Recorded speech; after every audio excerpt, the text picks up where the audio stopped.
Chapati, welcome back to gravity circle. क्या हाल चाल? चलो बहुत बढ़िया। तो गाइस पिछले वीडियो में हम लोगों ने क्या बात करी थी? ऑक्सीडाइजिंग पावर, ऑक्सीडेशन स्टेट, यानी हम लोगों ने केमिकल प्रॉपर्टीज पढ़ना स्टार्ट कर दिया था। तो आज के वीडियो में हम लोग केमिकल प्रॉपर्टीज के अंदर अलग अलग टाइप की रिएक्शंस देखेंगे। रिएक्शंस ऑफ हेलोजन्स, ये इनकी केमिकल रिएक्टिविटीज बोल सकते हो। ये एक प्रकार की केमिकल प्रॉपर्टी है। हम लोगों ने पिछले वीडियो में केमिकल प्रॉपर्टी पढ़ना शुरू कर दिया था और पहली केमिकल प्रॉपर्टी पिछले वीडियो में हम लोगों ने जो पढ़ी थी वो क्या पढ़ी थी? वो पढ़ी थी oxidation state and oxidising power. आज हम लोग पढ़ेंगे रिएक्शंस ऑफ हेलोजन, मतलब हेलोजन किस प्रकार से रिएक्शन करता है। तो बेटा हेलोजन की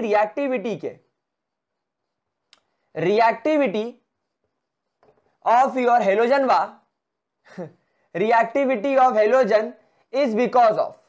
आपसे सबसे पहले आपको कारण पता होना चाहिए कि अगर हम हेलोजन की रिएक्टिविटी पढ़ रहे हैं तो इसकी रिएक्टिविटी क्यों है, इसकी रिएक्टिविटी किस लिए है और इसकी रिएक्टिविटी किन से ज्यादा किन से कम है। तो सबसे पहली और सबसे खास बात, किसी भी हेलोजन को उठा लो, इनके पास लो मतलब कम वाला लो बॉन्ड डिसोसिएशन एंथैल्पी होती है। प्यारे बच्चों क्या बोला मैंने? इनके पास लो बॉन्ड डिसोसिएशन एंथैल्पी होती है। What do you mean by bond dissociation enthalpy? एक बॉन्ड को तोड़ने के लिए, मैं फिर रिपीट करूंगा, एक बॉन्ड को तोड़ने के लिए आप कितनी एनर्जी प्रोवाइड करते हो जिसकी वजह से बॉन्ड टूट जाए और मॉलिक्यूल टूट जाए और एटम निकल जाए। भैया एक मॉलिक्यूल बना होगा, मॉलिक्यूल एटम्स के जुड़ने से बनता है। एटम्स को हम फेविकॉल से तो जोड़ नहीं सकते, वरना हम फेविकॉल से जोड़ देते, लेकिन एटम फेविकॉल से ना जुड़ते हुए बॉन्ड से जुड़ते हैं। मतलब जब एटम आपस में बॉन्ड बना लेंगे तो वो जुड़ जाएंगे, वो अटैच हो जाएंगे और एटम के ग्रुप बन जाएंगे and that is called as molecule. तो आप जब एक मॉलिक्यूल को एनर्जी प्रोवाइड करते हो ताकि मॉलिक्यूल के अंदर एटम्स के बीच में जो बॉन्ड है वो टूट जाए और मॉलिक्यूल अलग हो जाए, एटॉमिक फॉर्म में कन्वर्ट हो जाए। तो यहां पर मैं आपको एग्जांपल बताता हूं। X2 को जब आप लोग बॉन्ड डिसोसिएशन एंथैल्पी प्रोवाइड करोगे, ये इस प्रकार से ब्रेक हो जाएगा। मतलब हेलोजन के बीच का जो बॉन्ड है, हम लोग सब जानते हैं हेलोजन कोई भी हो, F2 Cl2 Br2 I2 सबके बीच में एक सिंगल कोवेलेंट बॉन्ड होता है। जब आप इसे बॉन्ड डिसोसिएशन एंथैल्पी प्रोवाइड करेंगे ये ब्रेक हो जाएगा और इस तरीके से एक जिसको बोलना चाहिए फ्री रेडिकल बना लेगा। क्या ये बात समझ में आ गई? तो इन मॉलिक्यूल्स को या इन मॉलिक्यूल्स के बीच के एक सिंगल बॉन्ड को तोड़ने के लिए जो एनर्जी लगती है वो कैसी होती है? लो। मतलब जल्दी इनका बॉन्ड टूट जाएगा। अब मेरी बात सुनो, बॉन्ड जब टूटा तो ये क्या बना प्यारे बच्चों? ये बना एक प्रकार का फ्री रेडिकल। क्या बना? ये बना एक प्रकार का फ्री रेडिकल। और मैं आपको बता दूं फ्री रेडिकल, क्योंकि देखो आप यहां पर देख रहे हो इसके पास में एक अनपेयर्ड इलेक्ट्रॉन है। मतलब यहां वाले केस में आपके हेलोजन के पास प्योरली आउटर मोस्ट शेल में एक इलेक्ट्रॉन अनपेयर्ड है। एक इलेक्ट्रॉन क्या है? अनपेयर्ड है। और ये अनपेयर्ड इलेक्ट्रॉन की पेयरिंग के लिए कुछ भी कर सकता है। भाई यहां तो इलेक्ट्रॉन पेयर्ड थे, यहां तो हेलोजन के पास में इलेक्ट्रॉन पेयर्ड थे, तो जब ये अपने मॉलिक्यूलर फॉर्म में था तब तो कोई तकलीफ नहीं थी, लेकिन जरा सी एनर्जी देने पर ये बॉन्ड टूट जाने की वजह से ये फ्री रेडिकल बन गया और यहां पर एक अनपेयर्ड इलेक्ट्रॉन हो गया। इस वजह से इसकी रिएक्टिविटी क्या हो गई? हाई रिएक्टिव हो गई है, हाईली रिएक्टिव हो गई है। और अगर ये हाईली रिएक्टिव हो गए तो बड़े आराम से ये हेलोजन किसी दूसरे टाइप के एटम के साथ रिएक्शन कर सकता है। मतलब इस दुनिया में हेलोजन कभी एटॉमिक फॉर्म में एग्जिस्ट नहीं करते, वो हमेशा डाई एटॉमिक फॉर्म में एग्जिस्ट करते हैं। They always exist in diatomic form. और डाई एटॉमिक फॉर्म में भी कोई ज्यादा स्टेबल नहीं होते, जरा सा बॉन्ड को तोड़ने के लिए एनर्जी क्या दी, ये बॉन्ड तोड़ देगा और एटॉमिक फॉर्म में चला जाएगा। और एटॉमिक फॉर्म मतलब फ्री रेडिकल फॉर्म, और फ्री रेडिकल फॉर्म में तो भाई साहब बिल्कुल अनस्टेबल होता है, जो दिखेगा उससे रिएक्शन कर लेगा। तो आप समझ ही गए हो कि लो बॉन्ड डिसोसिएशन इंथैल्पी की वजह से आपके हेलोजन्स की रिएक्टिविटी बहुत ज्यादा हाई हो जाती है। तो हम यहां पर स्टार बना के लिखेंगे, therefore halogens are highly reactive. Therefore, halogens are highly reactive. इस बात का सारे प्यारे बच्चे ध्यान रखेंगे। हेलोजन के हाई रिएक्टिविटी करने के पीछे, हेलोजन के हाईली रिएक्टिव होने के पीछे किसका कारण है? पहला कारण है उसकी लो बॉन्ड डिसोसिएशन इंथैल्पी का। मैं आपको पहले भी सिखा चुका हूं, मैं आप लोगों को पहले भी बता चुका हूं कि फ्लोरीन मॉलिक्यूल की, F2 मॉलिक्यूल की बॉन्ड डिसोसिएशन इंथैल्पी कैसी होती है? लोवेस्ट होती है मेरे प्यारे बच्चों। फ्लोरीन की बॉन्ड डिसोसिएशन इंथैल्पी कैसी होती है? लोवेस्ट होती है। कारण ये प्यारे बच्चों कि फ्लोरीन का एटम जब मॉलिक्यूल बनाता है F2 का, तो इसके न्यूक्लियस एक दूसरे को रिपेल करने लगते हैं। तो एक तो न्यूक्लियर रिपल्शन हो जाता है, और दूसरा इनका जो इलेक्ट्रॉन क्लाउड है वो एक दूसरे को रिपेल करने लगता है। तो एक इलेक्ट्रॉनिक रिपल्शन डेवलप हो जाता है, जिस वजह से फ्लोरीन का ये सिंगल बॉन्ड बहुत ज्यादा स्ट्रेन में, बहुत ज्यादा टेंशन में, बहुत ज्यादा रिपल्शन फेस कर रहा होता है, और सोचता है कि भाई साहब रहने से अच्छा मुझे कोई तोड़ दे। और अगर तुमने उसको बोल दिया कि तू टूट जा, थोड़ी सी तेरे को मैं एनर्जी दे रहा हूं, तू टूट जा, तो वो फटाक से क्या करेगा? टूट जाएगा और अलग हो जाएगा। तो फ्लोरीन की बॉन्ड डिसोसिएशन इंथैल्पी लोवेस्ट होने की वजह से आप लोग हमेशा ध्यान रखेंगे, therefore fluorine is most reactive. Fluorine कैसा होता है? मोस्ट रिएक्टिव होता है। तो क्या आप लोगों को पहला पॉइंट समझ में आ गया? दूसरा रीजन, पहला reason low bond dissociation enthalpy, दूसरा रीजन हाईली नेगेटिव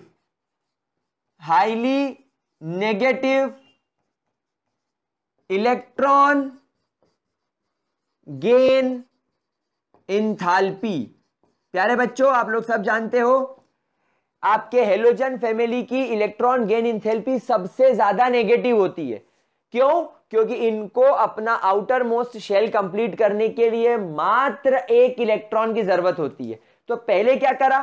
क्योंकि इस दुनिया में एटम अकेला कभी एग्जिस्ट नहीं करता, हेलोजन भी कभी अकेला एग्जिस्ट नहीं करता, वो डाई एटॉमिक फॉर्म में होता है। तो हमने क्या करा? पहले उसको मॉलिक्यूलर फॉर्म से एटॉमिक फॉर्म में ले आए।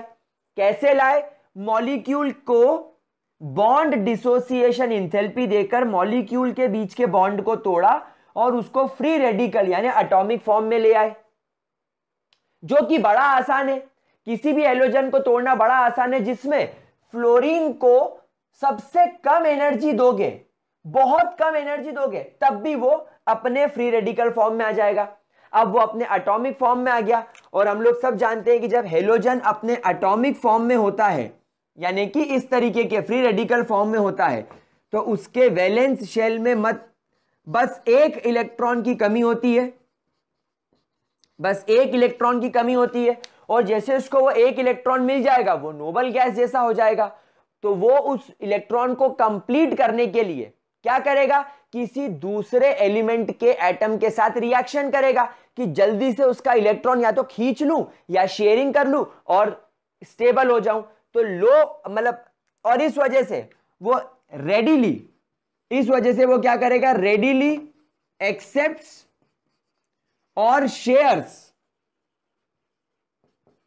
The one and only unpaired electron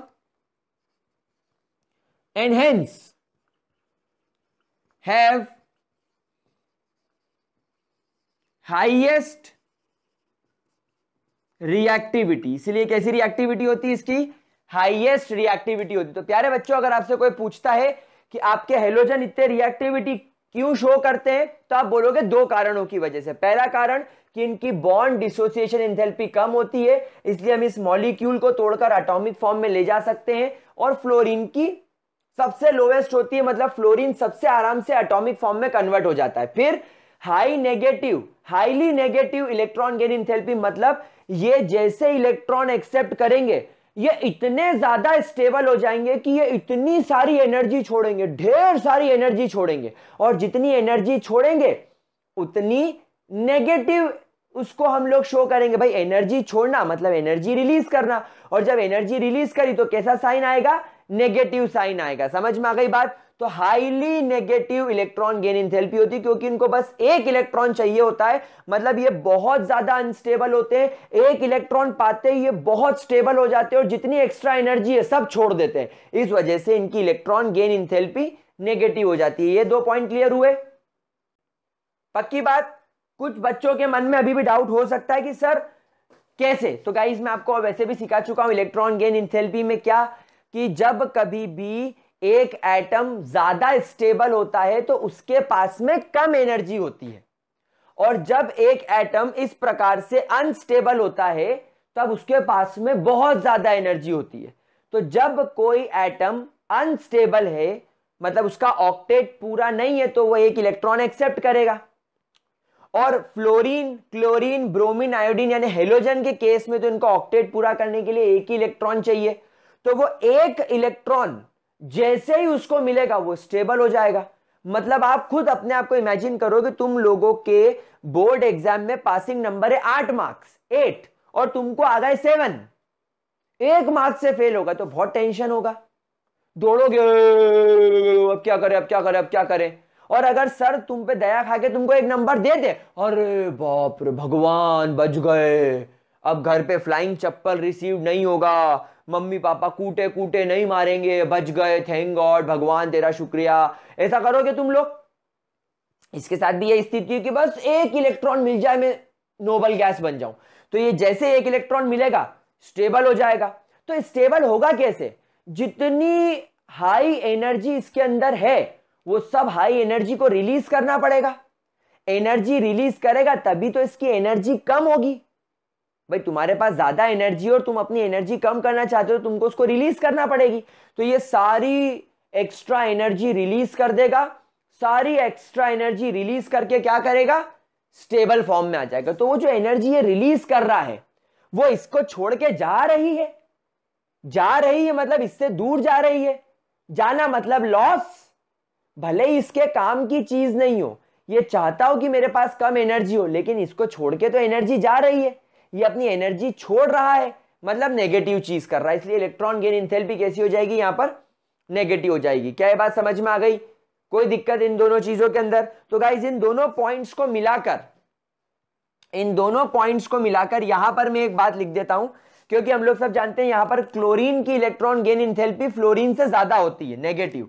यहां पर ऐसा पैटर्न चलता है Cl2, F2, Br2 और I2, लेकिन फ्लोरीन की बॉन्ड डिसोसिएशन एंथैल्पी बहुत कम होती है। इसलिए इन दोनों पॉइंट्स को मिलाकर आप लोगों को रिएक्टिविटी का ऑर्डर याद करना होगा कि कौन सा हेलोजन कैसी रिएक्टिविटी करता है। तो प्यारे बच्चों रिएक्टिविटी का ऑर्डर कैसा चलेगा, जो आप सोच रहे हो बिल्कुल वैसा चलेगा। फ्लोरीन सबसे ज्यादा रिएक्टिव, फिर क्लोरीन, फिर ब्रोमीन और लास्ट में iodine. This is the reactivity order. ये क्या है, ये रिएक्टिविटी ऑर्डर है आपके हेलोजन का। फ्लोरीन इज मोस्ट रिएक्टिव, क्यों? क्योंकि माना फ्लोरीन की इलेक्ट्रॉन गेन एंथैल्पी क्लोरीन से थोड़ी सी कम है, ज्यादा कम नहीं है, थोड़ी सी कम है, लेकिन फ्लोरीन की बॉन्ड डिसोसिएशन एंथैल्पी बहुत ही ज्यादा कम है। क्लोरीन को बॉन्ड को यानी क्लोरीन के बॉन्ड को तोड़ने के लिए अगर आपको 200 किलो जूल की एनर्जी देनी पड़ेगी, एग्जाम्पल दे रहा हूं, तो फ्लोरीन के बॉन्ड को तोड़ने के लिए आपको 20, 30 या 40 ही देनी पड़ेगी, मतलब बहुत ही ज्यादा कम है।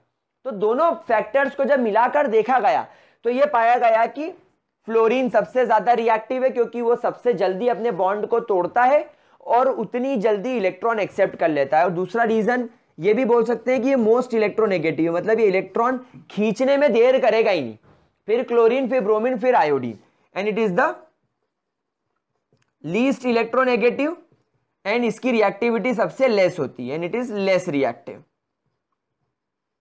ठीक है, एज कंपेयर टू फ्लोरीन। ठीक है प्यारे बच्चों, तो इस पैटर्न को जरा नोट करो, फिर अपन अब देखते हैं कि अलग अलग प्रकार से केमिकल रिएक्शन कैसे करता है। नोट करो।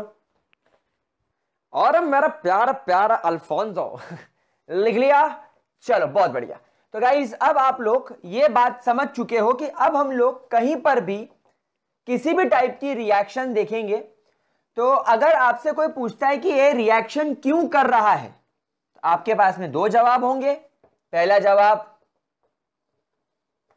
कि इसकी बॉन्ड डिसोसिएशन एंथैल्पी कम होती है, और दूसरा जवाब इलेक्ट्रॉन गेन एंथैल्पी नेगेटिव होती है। यह बात हम लोग बहुत अच्छे तरीके से समझ गए हैं।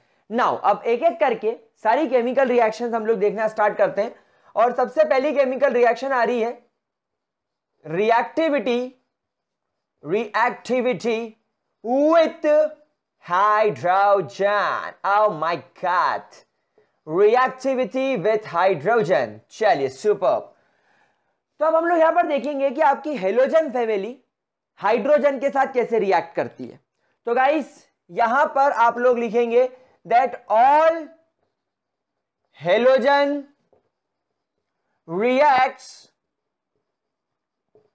with hydrogen. जितने भी आपके हेलोजन्स हैं वो सब हाइड्रोजन के साथ रिएक्ट करते हैं टू फॉर्म हेलो एसिड्स। क्या बनाते हैं ये? हेलो एसिड्स, या कुछ बुक्स में आपको ये हेलोजन एसिड्स के नाम से भी दिखेगा। तो यहां से नाम से समझ में आ गया होगा कि ये लोग एसिडिक नेचर के होंगे। इसका सिंबल होगा HX। ये क्या बनाता है? HX नाम का हेलो एसिड बनाता है। और बात ध्यान रखेंगे that all these halo acids are volatile. ये काफी ज्यादा वोलेटाइल नेचर के बनेंगे, काफी ज्यादा रिएक्टिव भी होंगे, एंड आर कोवेलेंट। यानी इन सब का नेचर कैसा होगा? कोवेलेंट। मतलब आपको कहीं पर भी कोई सा भी ऐसा HX नहीं मिलेगा जिसके बीच में आयोनिक बॉन्ड हो। कैसा बॉन्ड होगा? कोवेलेंट बॉन्ड होगा। अगर हम लोग बात करें रिएक्टिविटी की, कि आपके हाइड्रोजन के साथ हेलोजन की रिएक्टिविटी क्या होगी, तो रिएक्टिविटी विथ हाइड्रोजन का जो पैटर्न होगा वो होगा F2, फिर Cl2, फिर Br2 और फिर I2। ये इस तरीके से रिएक्ट करेगा। इन्हें फ्लोरीन सबसे ज्यादा रिएक्टिव होगा, फिर क्लोरीन, फिर ब्रोमीन और फिर आयोडीन। अगर हम बात करें रिएक्टिविटी की, तो हाइड्रोजन को अगर आप फ्लोरीन के साथ रिएक्ट कराओगे तो ये सबसे ज्यादा विग्रसली, सबसे ज्यादा फास्ट, एक्सप्लोसिवली रिएक्ट कर जाएगा इवन इन डार्क। यानी यहां पर आप लोगों को जरा सी लाइट देने की जरूरत भी नहीं है। अगर तुम एक डार्क कमरे में, जहां पर डार्क क्यों बोला मैंने, क्योंकि अगर सनलाइट भी आ रही है, अगर एक रूम में रोशनी है, तो वो एक टाइप का इलेक्ट्रोमैग्नेटिक रेडिएशन है, और रेडिएशंस केमिकल रिएक्शन को प्रमोट करते हैं। तो आपको ऐसे कोई रेडिएशन की जरूरत भी नहीं है। सोचो कितना खतरनाक रिएक्शन करेगा। तो it is most vigorously reacts with hydrogen. यानी फ्लोरीन हाइड्रोजन के साथ सबसे ज्यादा विग्रसली रिएक्ट करता है। फिर अगर हाइड्रोजन के बाद में ਤੁਹਾਡੇ पास क्लोरीन आ जाता सी, तो ਤੁਹਾਨੂੰ लगेगी सनलाइट। मैंने एच न्यू से डिनोट कर दिया। एच न्यू इज सनलाइट और any kind of electromagnetic radiation. ये आपको 2HCl बना कर देगा। वहीं अगर आप हाइड्रोजन का रिएक्शन ब्रोमीन के साथ करेंगे तो आपको यहां पर हीटिंग करने की जरूरत पड़ेगी, तब यहां पर 2HBr बनेगा। सिमिलरली जब आप यहां पर हाइड्रोजन की रिएक्शन आयोडीन अंकल के साथ करेंगे तो आपको हीटिंग के साथ साथ यहां पर कैटलिस्ट भी डालना पड़ेगा, तब ये जाकर HI बनाएगा। और एक बात बता दूं आपको कि ये वाली जो रिएक्शन है, this reaction will takes place slowly.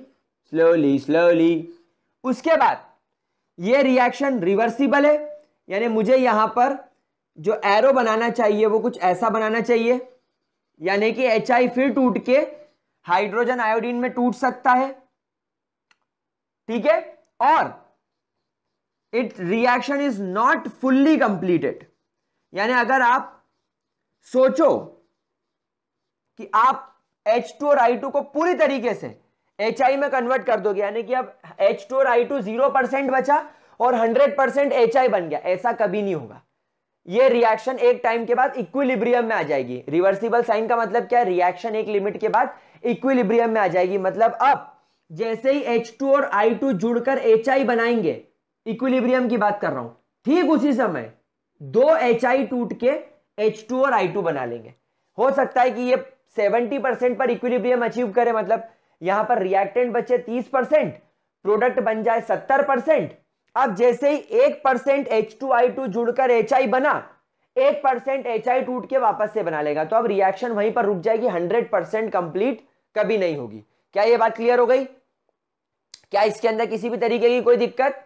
जल्दी से इस चीज का स्क्रीनशॉट लो प्यारे बच्चों, हाइड्रोजन के साथ रिएक्टिविटी का स्क्रीनशॉट लो प्यारे बच्चों, स्क्रीनशॉट लो, ठीक है। चलिए बहुत बढ़िया। अब जरा इसकी कुछ छोटू मोटू सी चुन्नू मुन्नू सी प्रॉपर्टीज की भी बात कर लेते हैं। गाइस एनसीईआरटी के अंदर क्या होता है, इसकी प्रॉपर्टी आपको एक टेबल के अंदर दे रखी है, और मेरे सारे प्यारे प्यारे बच्चे सोचते हैं कि टेबल की वही इज्जत करो जो अपनी घर में कोई इज्जत नहीं, तो हम लोग इसको छोड़ देते हैं, उस चीज में हो जाती है गड़बड़ी। तो प्यारे बच्चों, हमको टेबल में से वैल्यू याद नहीं करनी है, हमको पैटर्न समझना है। एनसीईआरटी वाला बड़ा चालू है, बड़ा फर्जी है। वो एनसीईआरटी में आपको टेबल बना के वैल्यूज लिख के दे देगा, और आप क्या सोचोगे, अरे यार इतनी वैल्यू कौन याद करेगा यार। तो वैल्यू मत याद करो, पैटर्न तो याद कर लो, लाड़ लो। चलो तो मैं आपको बताता हूं pattern. HF, HCl, HBr, HI, ठीक है। यहां पर अगर अपन बात करें सबसे पहले इनके मेल्टिंग पॉइंट की एंड बॉइलिंग पॉइंट की, तो गाइस मेल्टिंग पॉइंट और बॉइलिंग पॉइंट का जो पैटर्न होगा वो कैसा होगा, मैं ग्राफ बना के आपको बताता हूं। Melting point and boiling point का ग्राफ सेम चलेगा। यहां पर HF है, यहां पर HCl है, यहां पर HBr है, यहां पर HI है, ठीक है। पूरे ग्रुप में सबसे ज्यादा मेल्टिंग एंड बॉइलिंग पॉइंट अगर आपको दिखेगा तो वो किसका दिखेगा, वो आपको दिखेगा सबसे ज्यादा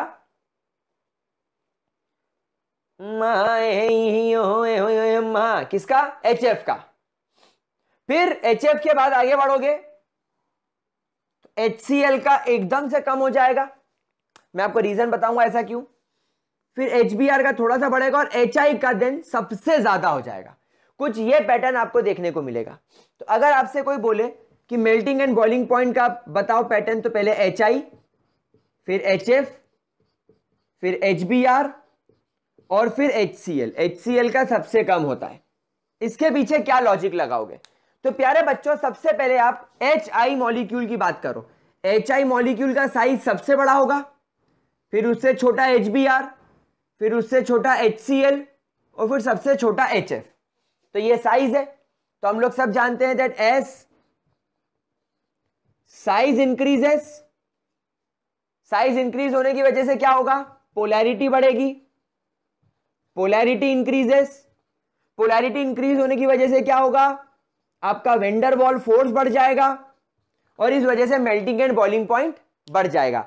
तो सर HF का साइज तो सबसे छोटा है, ये सेकंड हाईएस्ट क्यों, क्योंकि ये क्या बना रहा है, ये बना रहा है इंटरमॉलिक्यूलर हाइड्रोजन बॉन्डिंग। ये हाइड्रोजन बॉन्डिंग करेगा क्योंकि HF लगा हुआ है, इस वजह से। फिर HBr और HCl सबसे कम। क्या ये बात समझ में आ गई? तो गाइस ये आपका सबसे पहला प्रॉपर्टी का केस आता है, that is melting point and boiling point, जो HI का सबसे ज्यादा होगा because of highest and the largest size. ये हम पहले डिस्कस कर चुके हैं। उसके बाद HF, क्योंकि HF इंटरमॉलिक्यूलर हाइड्रोजन बॉन्डिंग करने में कैपेबल है। फिर HBr, क्योंकि HBr का साइज HI के बाद सेकेंड हाईएस्ट होता है, तो नो डाउट इसका ज्यादा होगा। लेकिन इससे ज्यादा HF का क्यों, क्योंकि इसके साइज से ज्यादा HF का इंटरमॉलिक्यूलर फोर्स स्ट्रांग है। और सबसे कम आपका HCl, ठीक है। जरा स्क्रीनशॉट लो प्यारे बच्चों इसका, फटाफट से ले लिया स्क्रीनशॉट। मैं इधर का साइड वाला रब कर लेता हूं जब तक।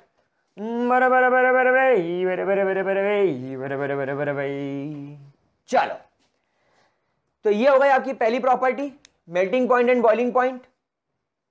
दूसरी प्रॉपर्टी अपन डिस्कस करते हैं, bond dissociation enthalpy, delta H B D E लिखते हैं इसको कुछ कुछ किताब वाले।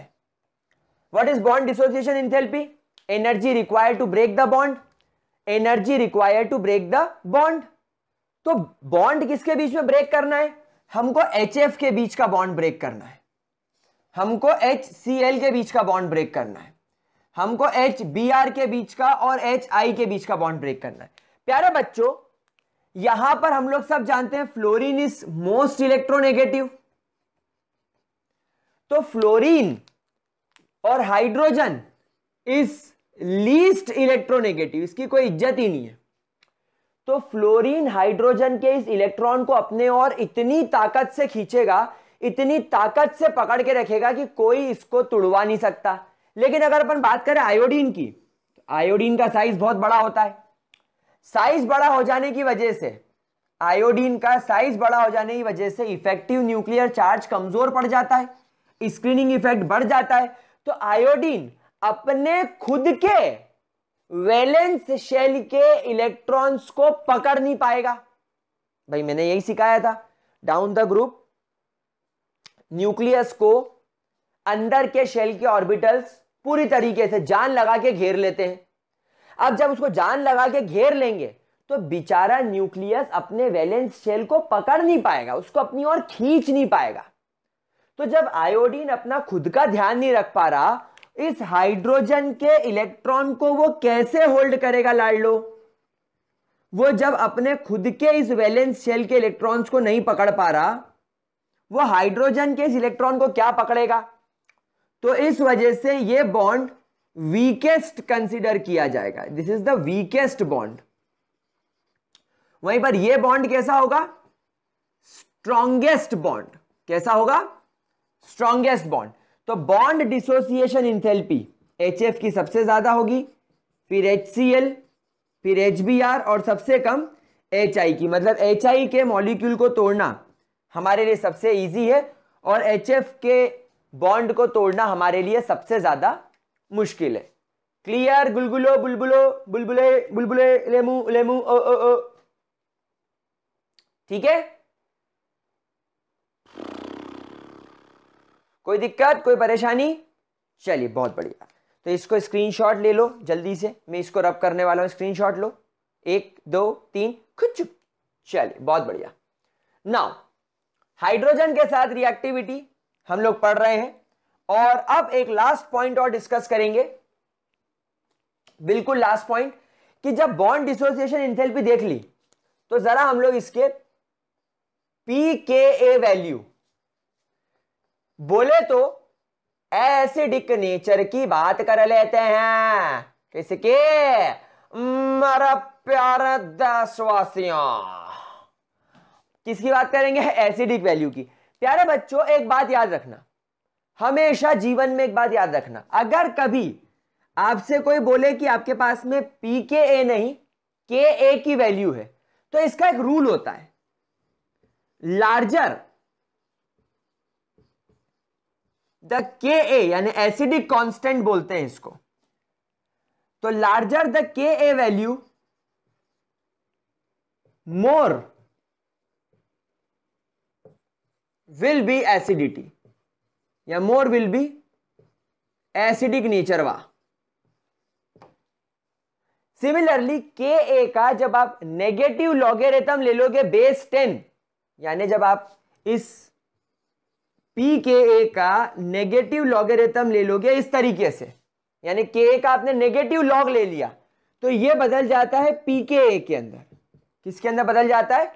pKa के अंदर। तो नेगेटिव लॉगरिथम होने की वजह से अगर Ka की लार्जर वैल्यू मोर एसिडिटी के लिए रिस्पॉन्सिबल है, तो अब pKa की स्मॉलर वैल्यू उल्टा हो जाएगा। ये smaller the pKa value, smaller the pKa value laser will be the acidic nature. समझ गए? समझ गए? कोई दिक्कत? अब तुम उठाओ अपनी एनसीईआरटी, उठाओ और देखो उसके अंदर HF की pKa वैल्यू पॉजिटिव दे रखी है, फिर HCl की वैल्यू नेगेटिव, HBr की उससे ज्यादा नेगेटिव और HI की most negative, I think near around -10 दे रखी है। तो guys more and more and more and more, more and more and more and more, negative से क्या मतलब निकलता है, चलो मैं आपको लिख के भी बता देता हूं। ये BD लिख लिया था हम लोगों ने। चलिए, बहुत प्यारा, बहुत शानदार, बहुत प्यारे प्यारे लाडले लाडले बच्चे मेरे, एकदम गुलगुले। हाँ, तो ये ਤੁਹਾਡਾ HF, ये ਤੁਹਾਡਾ HCl, ये ਤੁਹਾਡਾ HBr और ये ਤੁਹਾਡਾ HI। ठीक, नाउ HF की बात करें तो इसके pKa की वैल्यू आई थिंक 3.2 दे रखी है, आई थिंक नियर अराउंड 3.2। मैं एक बार चेक कर लेता हूं, मैं आपको करेक्ट वैल्यूज लिखवा देता हूं। एग्जैक्टली -3.2 दे रखी है। HCl की -7 दे रखी है, HBr की -9.5 एंड HI की -10। Now what do you get from this values? जैसे जैसे आप आगे बढ़ते जा रहे हो pKa की वैल्यू मोर नेगेटिव होती जा रही है। मोर नेगेटिव मतलब स्मॉलर। भाई अगर तुमको किसी टेस्ट में 100 में से 3.2 मार्क्स आए और किसी टेस्ट में तुम्हारे 100 में से -10 मार्क्स आए, जूते किसमें ज्यादा पड़ेंगे? इसमें ज्यादा जूते पड़ेंगे। तुम्हारे घर वाले बोलेंगे कि इससे अच्छा तो तू पेपर में कुछ भी करके नहीं आता, तो कम से कम 0 मार्क्स तो आता, because 0 is a greater number than -10। क्या समझ में सर? ऐसे एग्जाम्पल देते तो बहुत मजा आता है हमको, जिंदगी बन जाती है हमारी। सही कह रहे हैं, एकदम दिल गार्डन गार्डन हो जाता है। इतना खुश तो मिर्जापुर 2 के अनाउंसमेंट से भी नहीं हुआ था। तो ऑब्वियस सी बात है, जिसकी pKa वैल्यू जितनी कम, एसिडिटी उसकी उतनी ज्यादा। हम लोग यहां पर देख चुके हैं, ठीक है। और इसका रीजन अगर आपसे कोई बोले कि सर इसका रीजन क्या होगा, तो प्यारे बच्चों एसिडिटी डिफाइन किससे करते हैं? कौन H+ जल्दी छोड़ सकता है, कौन H+ जल्दी छोड़ सकता है। और हम लोग अभी कुछ देर पहले देखे थे कि HI का बॉन्ड डिसोसिएशन एंथैल्पी सबसे कम है। थोड़ी देर पहले क्या देखा था कि HI का बॉन्ड डिसोसिएशन एंथैल्पी सबसे कम है। मतलब HI में से H+ और I नेगेटिव प्रोड्यूस करना सबसे आसान है। मतलब HI में से, हाइड्रोजन आयोडाइड में से H+ आयन निकालना सबसे आसान है, सबसे कम एनर्जी में निकल जाएगा। तो जो ज्यादा इजीली छोड़ेगा वो बढ़िया। और HF की बॉन्ड डिसोसिएशन एंथैल्पी हमने हाईएस्ट पढ़ी है, सबसे हाईएस्ट। मतलब HI को तोड़ना हमारे लिए बहुत मुश्किल है, तो इसमें से H+ निकालना हमारे लिए लगभग ना के बराबर है। इसलिए आप देख रहे हो pK वैल्यू पॉजिटिव है। तो आप लोग हमेशा ध्यान रखेंगे that from HF to HI bond dissociation enthalpy decreases and therefore acidity increases। ठीक, कोई दिक्कत, कोई परेशानी? चलिए गाइस, बहुत बढ़िया। तो गाइस आज के इस वीडियो में हम लोगों ने हमारी पहली रिएक्शन विद हाइड्रोजन देख लिया। हम लोगों ने रीजन देख लिया कि क्यों आपका फ्लोरीन, क्लोरीन, ब्रोमीन, आयोडीन बहुत शानदार रिएक्टिविटी करता है। हमने HI, HBr, HCl और HF यानी कि हेलोजन की रिएक्शन हाइड्रोजन के साथ देख ली। अब हेलोजन की रिएक्शन ऑक्सीजन के साथ, मेटल्स के साथ, खुद के हेलोजन्स के साथ बची है। ये 3 रिएक्शन हम लोग अगले वीडियो में पढ़ेंगे, क्योंकि अगर ये तीनों रिएक्शन इस वीडियो में करें तो लेंथ बहुत ज्यादा बड़ी हो जाएगी। तो अभी इस वीडियो को यहीं खत्म करते हैं। बाकी बची हुई 3 केमिकल प्रॉपर्टीज, केमिकल रिएक्शन अगले वीडियो में। तो गाइस इतना समझ में आ गया? बहुत बढ़िया। चलिए अब तो बाकी की बात अगले वीडियो में। तब तक के लिए bye bye, have a great day मेरे स्वीट प्यारे बच्चों।